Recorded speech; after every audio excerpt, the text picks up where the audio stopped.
Esse módulo vai ser dividido em 3 aulas. Vou falar sobre vinhos brancos, vinhos rosés e vinhos tintos.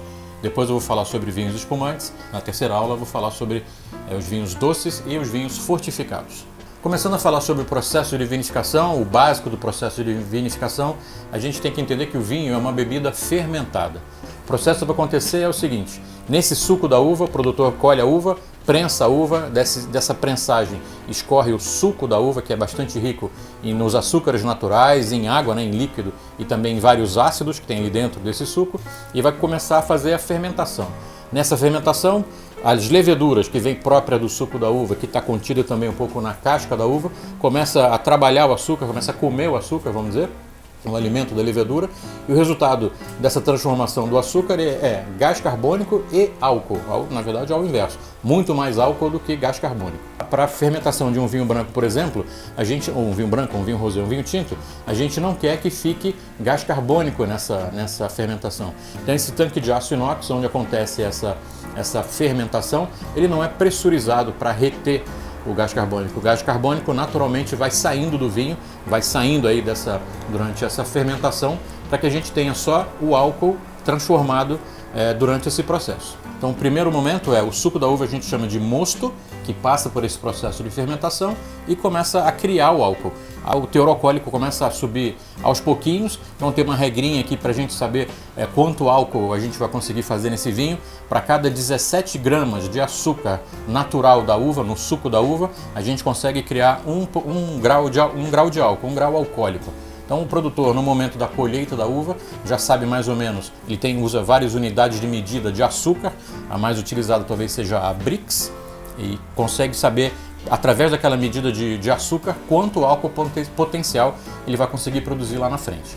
Um outro processo durante o processo geral de vinificação se chama fermentação malolática. A gente vai fazer uma transformação dos ácidos málicos para ácidos láticos. São muito mais brandos, muito mais macios na nossa boca.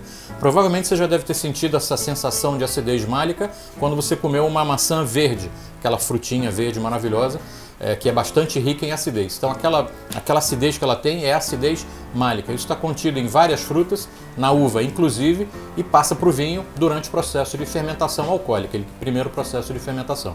Esse processo chamado fermentação malolática, de novo, essa transformação de ácido málico em ácido lático, vai deixar o vinho mais macio, mais agradável para a nossa boca. Para a produção de vinhos brancos, às vezes o produtor não quer fazer essa malolática exatamente para deixar o vinho branco refrescante, leve, mais agradável e mais fácil de beber. Para o vinho tinto, ao contrário, já que tem outros componentes, a fermentação malolática é praticamente feita em 100% das vezes. Falando um pouco sobre a fermentação, a produção do vinho branco, como é que o vinho branco é feito, o produtor colhe a uva, vamos eleger uma uva para a gente falar só dela, vamos falar de uma uva bastante famosa que é a uva Chardonnay. O produtor colhe essa uva Chardonnay muito madura, leva para a vinícola, chega na vinícola, essa uva vai ser primeiro tirada, o fruto, a bolinha de uva é tirada do cacho da uva, e a partir daí a gente vai trabalhar só com a uva mesmo para fazer o vinho. Ela é prensada, dessa prensa escorre o suco, que a gente chama de mosto, e esse mosto vai para um tanque de aço inox, por exemplo. Aqui existem várias variações, vamos dizer assim, vários estilos de produção. Um processo pode ser feito dentro de um tanque de aço inox, onde o produtor tem todo o controle de temperatura para saber se o vinho está sendo feito da maneira correta, ou ainda pode ser feita num tanque de madeira, numa barrica de carvalho, uma barrica de madeira. O controle de temperatura é um pouco mais complicado, um pouco mais dá muito mais trabalho de se fazer, e o resultado final vai ser um vinho mais poderoso, mais encorpado. Voltando, o vinho que está lá no aço inox, lá dentro começa, dá-se início então a subir a temperatura para começar a fazer a fermentação. O açúcar, a levedura vai comer o açúcar e o resultado vai ser álcool e gás carbônico, e um pouquinho mais para frente a gente já tem esse vinho pronto. Uma vez que termina a fermentação alcoólica, acabou o açúcar, vamos dizer assim, a gente tem bastante álcool, já os 13, 14% de álcool, vai depender de quanto açúcar tinha na nossa uva quando a gente escolheu, e o vinho está praticamente pronto. Próximo momento, depois que o vinho está pronto lá no aço inox, vamos dizer que o produtor queira fazer um estilo de um vinho, esse Chardonnay com um pouquinho, uma pequena passagem por madeira. Então existem vários estilos aqui. Ele pode tirar um percentual desse vinho, vamos dizer 50% desse vinho, ele tira do aço inox e divide lá numa barrica de carvalho. Então ele deixa um pouco desse vinho na madeira, 3 meses, 2 meses, um pouquinho de um período curto, onde nesse vinho vai ganhar muito mais complexidade aromática, muito mais sabor, muito mais riqueza.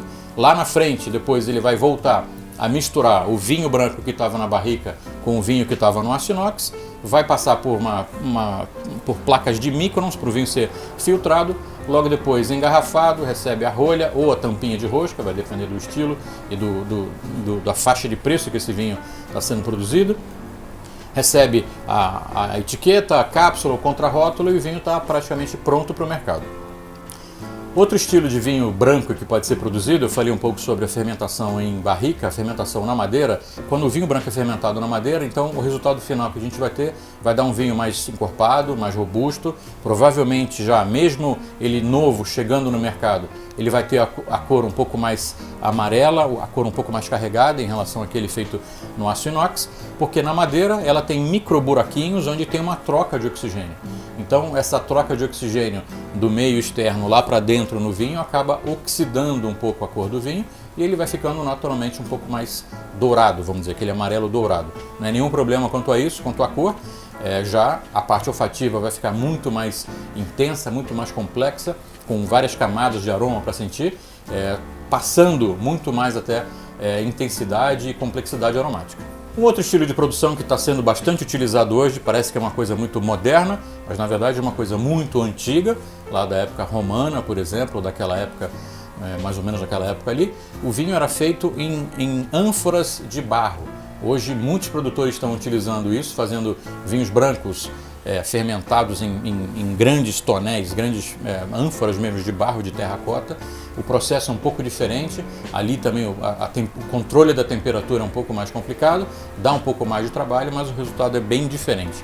Nesse caso, alguns produtores produzem o vinho, em vez de soltar a bolinha, em vez de tirar o fruto do cacho, acaba colocando dentro desse tanque, dentro dessa ânfora, o cacho inteiro. Então é um processo diferente, onde o resultado vai ser um vinho que às vezes é chamado de vinho laranja, é uma nova categoria que está aparecendo, já existe já há um bom tempo no mercado.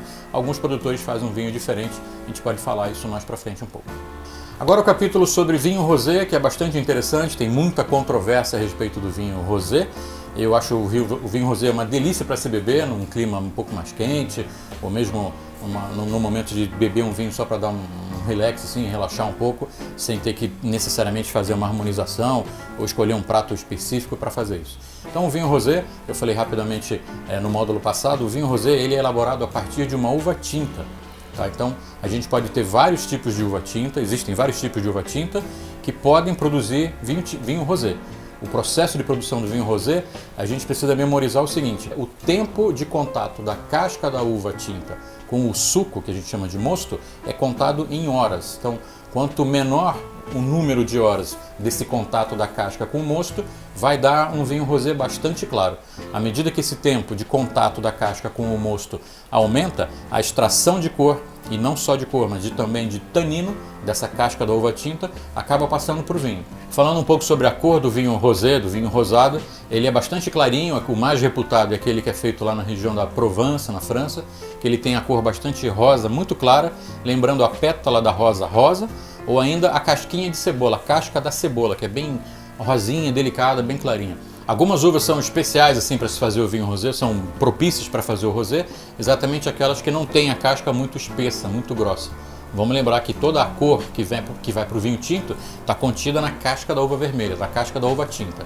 Então, uma uva famosa que utilizada muito na França, no sul da França, no Rhône, chamada Grenache. Essa uva é ótima para se fazer vinho rosé, vários vinhos rosés no sul da França, na Provence, no sul da França e um pouco na Espanha também utiliza essa mesma variedade para fazer esse vinho de cor mais clara, mais leve e com um aroma maravilhoso. O vinho rosé então ele é muito leve para fazer a degustação, quando a gente vai fazer a degustação, de novo é ótimo para se beber em qualquer momento, assim, final de tarde, comecinho da noite, para dar uma relaxada e começar a pensar no que a gente vai cozinhar para fazer de jantar ou ainda para acompanhar, pensando no vinho que a gente vai beber mais para frente. O vinho rosé delicado, perfumado, muito intenso de aroma e é sensacional.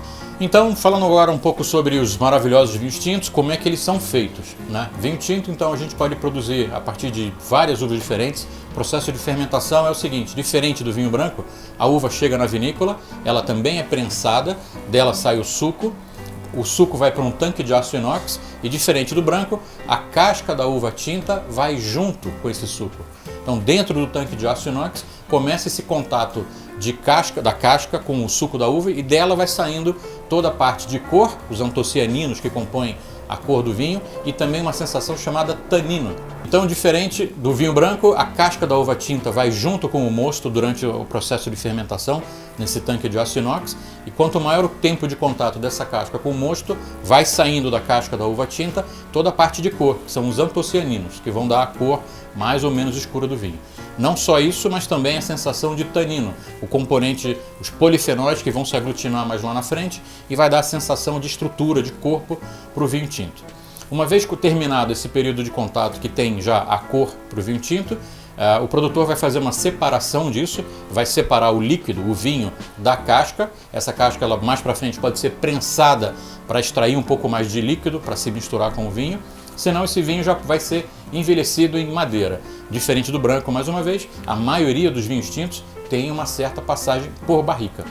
Quando a gente fala barrica, a gente está falando de um barril de madeira de carvalho que varia mais ou menos de 225 a 228 litros. Então existem hoje vários estilos, de vários tamanhos de barrica. Os produtores estão utilizando cada vez mais barris maiores. Barris de 300 litros, de 500 litros é bastante utilizado hoje, para exatamente diminuir a incidência da madeira no aroma e no sabor do vinho. Quanto maior a proporção do vinho dentro da madeira, a madeira vai incidir menos. A gente quer beber um vinho com aroma frutado, não com aquele aroma de madeira muito evidente. Além da barrica, existem hoje vários outros recipientes para se guardar vinho. Então, o aço inox, que com o vinho não acontece nada lá dentro, fica inerte. Depois, na madeira, tem essa troca de oxigênio, onde o vinho tinto vai ser polido ali dentro, vai perder um pouco da agressividade, do tanino, da firmeza toda que ele tem recém-produzido. A gente pode colocar o vinho tinto também para ser envelhecido, para ser certamente um pouquinho afinado em tanques de concreto, geralmente revestido por epóxi por dentro, então ele fica quase como um vidro, onde ele também, a evolução do vinho vai ser bastante curta. Uma vez terminado esse período de envelhecimento do vinho tinto em madeira, em barrica, em carvalho, isso vai depender do estilo do vinho, do tipo da uva, da região onde ele está sendo feito, pode variar de 3 meses a 1 ano, a 2 anos, é o estilo que o produtor vai querer fazer, dependendo da sua região. O vinho vai sair da madeira, todos os vinhos de todas as barricas vão ser misturados num tanque de aço inox mais uma vez, para que esse vinho possa ser filtrado. Passa por placas de microns, já entra direto para o sistema de engarrafamento e, de novo, dependendo do estilo, o vinho já vai ser rotulado e colocado para o mercado, ou ainda ele vai ser só engarrafado e ainda vai ser guardado por um bom período na vinícola antes de ser colocado no mercado. Muito bem, então essa foi a aula 1 do nosso módulo número 2, onde eu falei sobre processo de vinificação de vinhos brancos, vinhos rosés e vinhos tintos. Na próxima aula, então, eu vou continuar falando sobre o processo de vinificação, mas a gente vai falar agora de vinhos espumantes. Espero você lá!